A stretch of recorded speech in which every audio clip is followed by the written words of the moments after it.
Magandang hapon. Narito na ang pinakahuli sa lagay na ating panahon ngayong araw ng Tuesday, July 15, 2025. Narito ang ating pinakahuling satellite image kung saan may minomonitor nga tayong low pressure area sa loob ng ating Philippine Area of Responsibility. Kanina alas 3 ng hapon, ito ay huling namataan sa layong 1,040 kilometers east ng southeastern Luzon. Etong low pressure area na ito, medium ang tsansa na maging isang ganap na bagyo in the next 24 hours. Nakikita nga rin natin posibleng ma-reach nito ang tropical depression category by late tomorrow o hindi kaya by Thursday.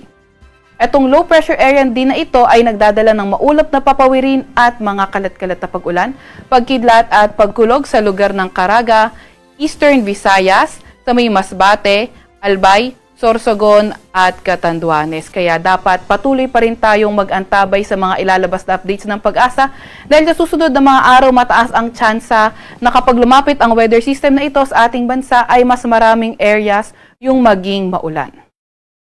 Samantalang southwest monsoon naman o habagat ang nakakaapekto sa ating bansa. Inaasahan nga natin na itong southwest monsoon ay magdadala rin ng maulap na papawirin at mga kalat-kalat na pag-ulan, pagkidlat at pagkulog sa lugar ng Metro Manila, Mimaropa, sa may Zambales, Bataan, Laguna, Cavite, Batangas, pati na rin sa nalalabing bahagi ng Visayas at ng Mindanao. Kaya patuloy pa rin na mag-ingat lalo na yung mga inuulan nung mga nakaraang araw pa sa mga banta ng pagbaha o hindi kaya pagguho ng lupa. Sa nalalabing bahagi naman ng ating bansa, inaasahan natin ang bahagyang maulap hanggang sa maulap na papawirin at may mga tsansa pa rin ng mga localized thunderstorms. Naglalabas nga rin tayo ng weather advisory. Ito ay updated ng alas 5 ng hapon kung saan 50 to 100 millimeters na mga pag-ulan ang inaasahan natin ngayon hanggang bukas ng hapon sa Negros Oriental, Negros Occidental, Antique, Northern Samar, pati na rin sa may Eastern Samar. Kapag 50 to 100 millimeters na pag-ulan ang inaasahan natin, localized flooding, posible sa mga urbanized, low-lying o kaya sa malalapit sa rivers at landslide, posible sa mga highly susceptible areas. Bukas naman ng hapon hanggang Thursday ng hapon, 100 to 200 millimeters na mga pag-ulan ang posible sa Antique at sa Negros Occidental. Pag 100 to 200 millimeters na mga pag-ulan ang inaasahan, numerous flooding likely sa mga urbanized, low-lying or near rivers at landslide likely sa mga moderate to highly susceptible areas. Samantalang 50 to 100 millimeters na mga pag-ulan naman posible sa Palawan, sa Occidental Mindoro, Aklan, Capiz, Iloilo, Guimaras, Negros Oriental, Catanduanes, Northern Samar at Eastern Samar. Itong mga paulan na ito ay dulot nga na epekto ng southwest monsoon at yung minomonitor nating low pressure area. By Thursday afternoon to Friday afternoon, 100 to 200 millimeters na mga pag-ulan posible sa Palawan, Antique, Negros Occidental. Samantalang 50 to 100 millimeters naman ng mga pag-ulan sa may Zambales, sa may Bataan, Metro Manila, Cavite, Batangas, sa may Occidental Mindoro, Oriental Mindoro, Marinduque, Romblon, Masbate, sa may Aklan, Capiz, Iloilo, Guimaras, at Negros Occidental. Kaya patuloy pa rin na mag-update ang Pag-asa. Ang susunod na update na weather advisory ay mamayang 11 p.m. Para naman sa lagay ng ating panahon bukas, nakikita nga natin na sa may lugar ng Calabarzon, pati na rin sa may Mimaropa, Bicol Region at Western Section ng Central Luzon, magiging maulan na rin. Kaya patuloy tayo na mag-antabay sa mga ilalabas na update ng Pag-asa. Kabilang nga sa mga maulan na lugar ang Metro Manila. And then sa nalalabing bahagi ng Luzon, partly cloudy to cloudy skies at may mga tsansa pa rin ng mga thunderstorms. Agwat ng temperatura sa Metro Manila bukas ay 26 to 31 degrees Celsius.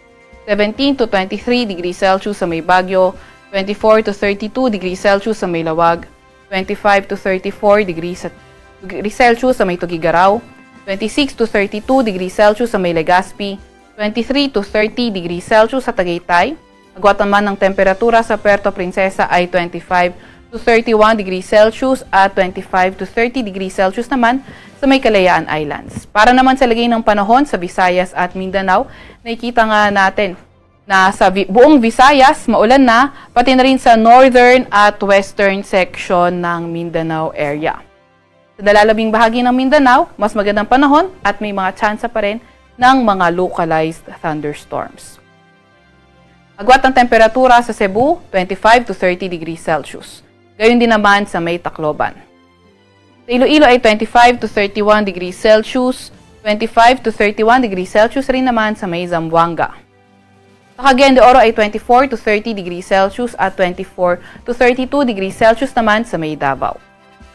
Para naman sa lagay ng ating karagatan, wala pa rin tayong nakataas na gale warning sa kahit na anong dagat baybayin ng ating bansa.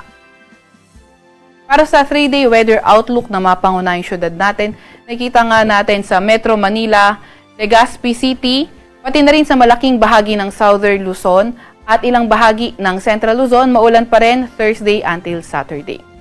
So nakita natin western section ng Mimaropa ay magsisimula na occasional rains from Thursday until Saturday. Para naman sa Metro Manila and also sa western section ng Calabarzon at western section naman din ng Western Visayas ay posible yung mga occasional rains starting by Friday. So pag sinabi natin occasional rains, posible yung maulan halos buong araw at bugso ng medium to heavy rains. Agwat ng temperatura sa Metro Manila ay 25 to 30 degrees Celsius, 17 to 23 degrees Celsius sa may Baguio City, at 26 to 31 degrees Celsius naman sa may Legazpi City. Para sa 3-day weather outlook na mga pangunahing syudad sa Visayas, sa Metro Cebu, Iloilo City, at Tacloban City at malaking bahagi ng Visayas, naasahan nga natin yung maulap na papawirin at mga kalat-kalat na pag-ulan, pagkidlat at pagkulog. So yung occasional rains, banggitin lang natin muli na starting Thursday until Saturday, posible occasional rains sa may western section ng Visayas. So naasahan nga natin occasional rains, moderate, bugso ng mga moderate to heavy rains. Agwat ang temperatura sa Metro Cebu ay 25 to 31 degrees Celsius. 25 to 30 degrees Celsius sa may Metro Cebu o sa may Iloilo City at 26 to 30 degrees Celsius naman sa may Tacloban City. Para naman sa 3-day weather outlook ng mga pangunahing syudad sa Mindanao area, sa may Cagayan de Oro City at Zamboanga City, nakikita natin na tuloy-tuloy pa nga rin yung mga paulan at sa may Metro Davao ay Thursday until Saturday, partly cloudy to cloudy skies condition pa rin at may mga tsansa ng mga localized thunderstorms. Yung mga kasamahan natin sa Regional Services Division, patuloy na maglalabas ng mga thunderstorm advisory, rainfall advisory o hindi kaya heavy rainfall warning kung kinakailangan. Agwat ang temperatura sa Metro Davao ay 24 to 33 degrees Celsius. 25 to 30 degrees Celsius sa may Cagayan de Oro City at 25 to 31 degrees Celsius naman sa may Zamboanga City. Para sa mga update na mga advisory na mga kasamahan natin sa Regional Services Division, pwede nating bisitahin ang panahon.gov.ph at makikita nga natin yung mga nilalabas na mga thunderstorm advisory, rainfall advisory o kung may heavy rainfall warning naman, yung ating Regional Services Division sa website na ito. Kung gusto naman natin makita ang Facebook pages ng ating mga Regional Services Division, pwede naman natin i-scan yung QR code na nakikita natin sa ating screen. Sa Kalakhang, Maynilang araw ay lulubog ng 6:29 ng gabi at sisikat bukas ng 5:35 ng umaga.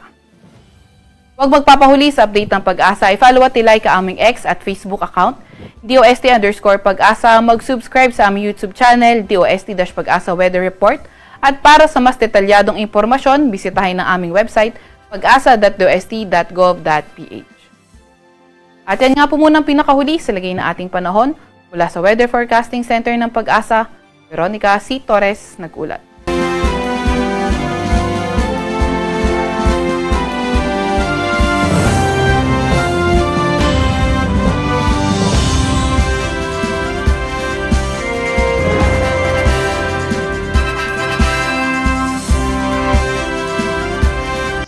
Maraming salamat sa inyong panonood at pakikinig.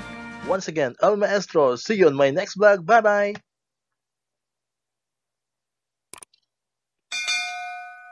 1, 2, 3 Come on.